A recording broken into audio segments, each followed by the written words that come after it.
Students, my self Muzaffar sir. आज हम लोग स्टैंडर्ड 6 की पोएम पानपुई का सिंपल एक्सप्लेनेशन देखेंगे। ओके, बहुत ही आसान तरीके से। मराठी को आसान करने के लिए हार्ड वर्ड्स पे ध्यान देना। जब आप ये पोएम समझोगे तो टेक्स्ट बुक सामने रखो और जो भी हार्ड वर्ड मैं आपको बताऊंगा अंडरलाइन करके उसका मीनिंग लिख दो। ओके, बहुत ही ईजीली आपको पोएम समझेगी। सबसे पहले हम लोग टाइटल का मीनिंग समझते हैं। पानपुई, पानपुई का मतलब क्या होता है? पानपुई मतलब एक फैसिलिटी होती है, एक जो ट्रैवलर्स होते हैं, ओके, जब वो दूर का सफ़र करते हैं तो उनके लिए रास्ते में कुछ मटके रखे जाते हैं। ओके, जैसे कि आप पिक्चर पे यहाँ पे देख सकते हो, यहाँ पे 2 अर्दन पॉट है। तो ये जो अरेंज अर्दन पॉट है, ये जो फैसिलिटी है, इसको हम कहते हैं पानपोई। ओके, ये पानपोई उन लोगों के लिए है जो रास्ते में थके हुए हैं, जिनको प्यास लगती है। तो ये कुछ लोग अरेंज करते हैं ताकि प्यासों को पानी पीने मिल सके। ओके, तो स्टूडेंट्स एक्सप्लेनेशन हम लोग स्टार्ट करते हैं। पानपोई का मीनिंग्स पे ध्यान देना। देखो, उन्नात घामे जुनी अंगाची होती लाही लाही, सूर्यकिरणांची लागती उष्ण गरम झळाई, आठवते दग्ध उन्हातली थंडगार सराई, वटवृक्षाच्या सावलीत थाटलेली पाणपोई। उन्हात घामेजुनी अंगाची होती लाही लाही। उन्हात, उन्हात मतलब सनलाइट, धूप में। घामेजुनी, घामेजुनी का मतलब होता है घाम एने यानी पसीना आना।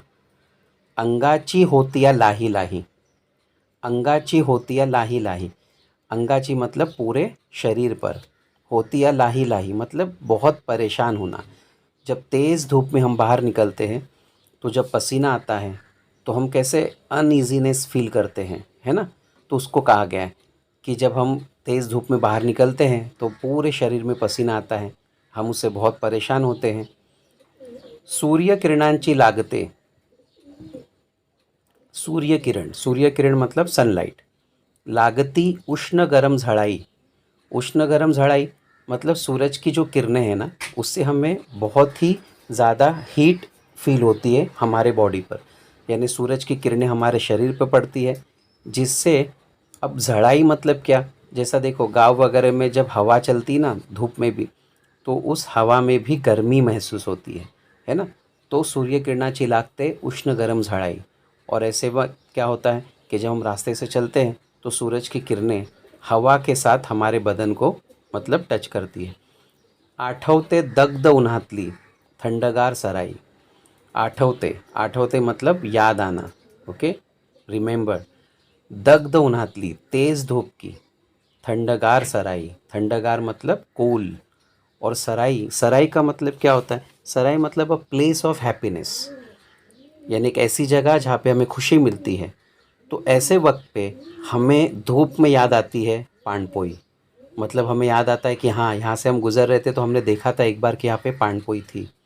ओके गाइस, तो ऐसे टाइम पे हमें सिर्फ थंडगार सराई मतलब एक कूल, खुशी देने वाली जगह याद आती है।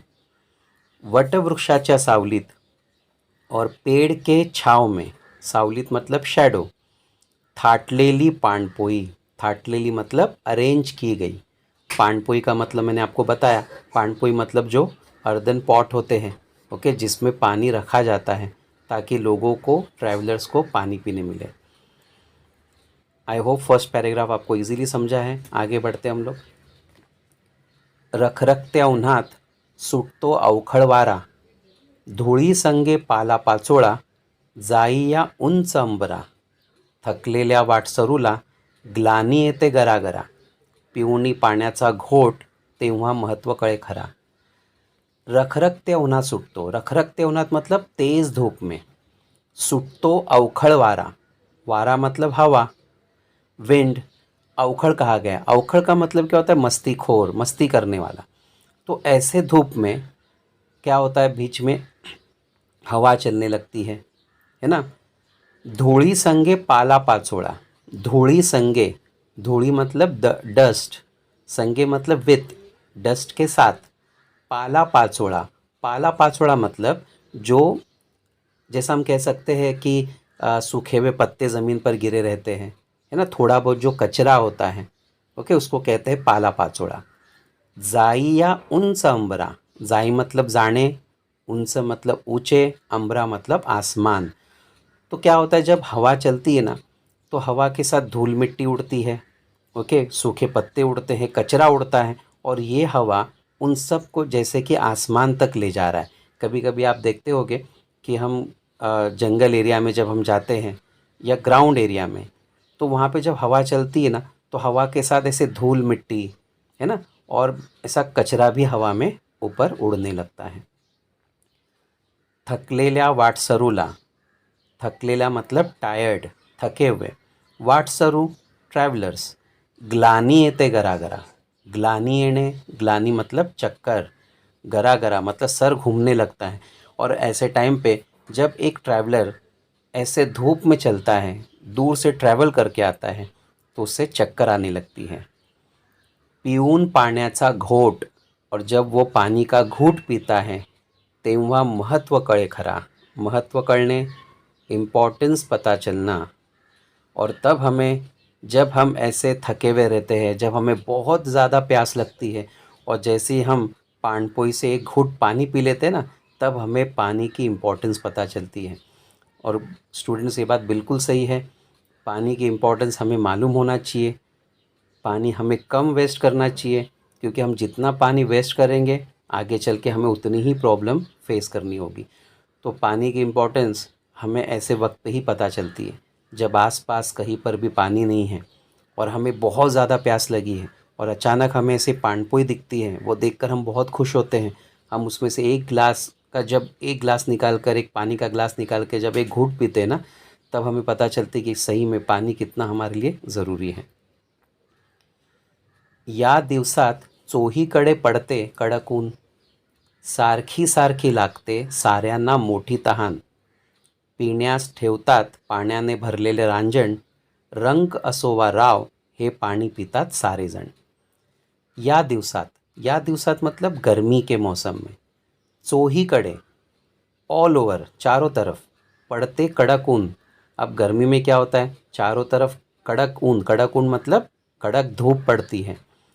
सारखी सारखी लागते, सारखी सारखी का मतलब होता है कंटिन्यूसली, लागते साऱ्यांना मोठी तहान, और कंटिन्यूसली हमें प्यास लगती है, मोठी तहान, तहान मतलब थर्स्ट। पीण्यास ठेवतात पाण्याने भरलेले रांजण, अब इसीलिए पीने के लिए रखा जाता है पाण्याने भरलेले, फुल ऑफ वाटर, रांजण, रांजण मटके को कहते हैं, जिसको मिट्टी का जो मटका होता है ना, गाँव, एक गाँव के तरफ आप देखोगे ना, तो घर के बाहर भी ऐसे रांजण रखे रहते हैं। तो रांजण मतलब ये पिक्चर में भी दिया हुआ है, एक बड़ा मटका है, ओके। रंक असोवा राव, रंक मतलब गरीब, राव मतलब श्रीमंत, रंक मतलब पुअर, राव मतलब अमीर, है ना। हे पानी पीतात सारे जन, फिर वो गरीब हो या अमीर हो, फिर उसमें कोई भेदभाव नहीं होता, सबको प्यास लगती है, सब एक ही रांझण से पानी पीते हैं। तो इससे ये भी समझ में आया कि प्यास जब इंसान को लगती है ना, तब वो अमीरी गरीबी नहीं देखता, वो नहीं देखता कि इस मिट्टी के बर्तन में से किसी गरीब ने पानी पिया है, तो मैं तो अमीर हूँ, मैं क्यों पीऊँ। तो ऐसे वक्त में रंग कसोवा राव, सब मिलकर इसमें से पानी पीते हैं। तो ये पानी जो है ना, इससे ये समझ में आया कि हमारे डिफरेंसेस भी ख़त्म कर देता है। झाकलेला लाल कपडा, गार पाणी रांजणात, भरपेट पाणी पिऊनी तृप्त वाटते मनात, धन्य सो ज्याने थाटिली ही पाणपोई उन्हात, पिऊनिया पाणी दुआ देती सारे या सज्जनास। झाकलेला लाल कपड़ा, अब आप देखोगे तो इस पानपोई के ऊपर एक रेड कलर का कपड़ा रखा हुआ है, इससे पानी ठंडा रहता है। गार पानी रांझनात, रांझण का मतलब मैंने आपको बताया हूँ, अर्दन पॉट, इसमें ठंडा पानी मेंटेन रहता है। गार पानी मतलब कूल वाटर।